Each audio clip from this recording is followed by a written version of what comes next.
So today's lecture is about the medulla oblongata, and we discuss here the dorsal aspect. As in first lecture, in the part 1, I have discussed about the ventral view. In this lecture, I will discuss about the dorsal aspect, like what are the features we can get on the posterior view. Like so, let's start from the bones. Let's mark about the bones. Like this is the bones, right? And the lower portion from here to here we can get the medulla oblongata, and here we have the spinal cord.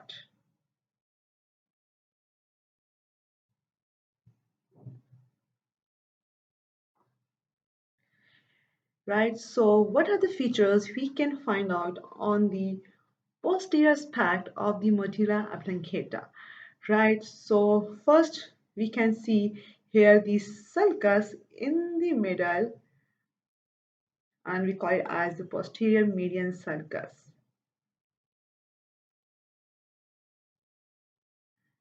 Posterior median sulcus, right? And just lateral to the sulcus we have two swellings, right? So first one is known as the gracilis tubercle.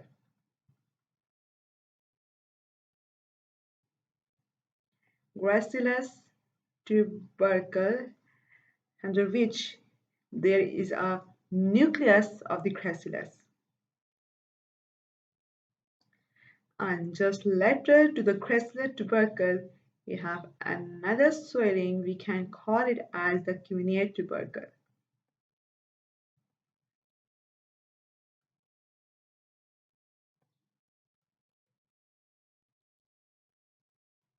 Right? So first was there is a posterior median sulcus, as in the ventral aspect I discussed that in the middle we have the interior median fissure. So on the posterior side we have the posterior median sulcus, right? Just lateral to this sulcus we have the gracilis tubercle, and just lateral to gracilis tubercle we have another swelling which is known as the cuneate tubercle, right? So if we see the posterior aspect of the medulla oblongata, we can see that is just beneath the floor of the fourth ventricle. So we can say that this is the floor of the fourth ventricle,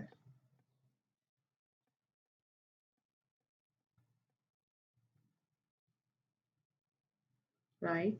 So beneath the floor of the fourth ventricle, we can find out the features of the medulla oblongata, and we can see the floor of the fourth ventricle from the dorsal view, right? And here we got another structure, as I discussed in my part 1 video, that this is the inferior cerebellar peduncle.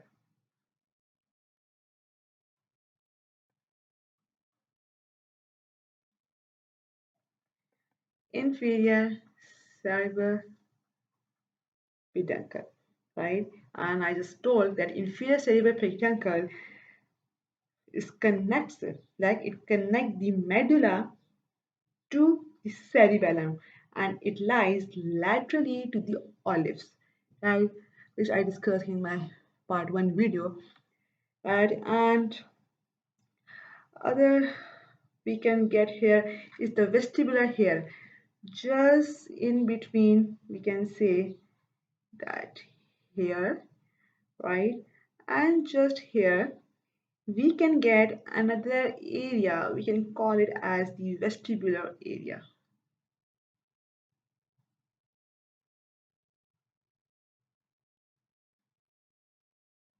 right? And here is the entrance into the central canal, right? Like I just can mark here is that entrance to the central canal. I can write here entrance to central canal.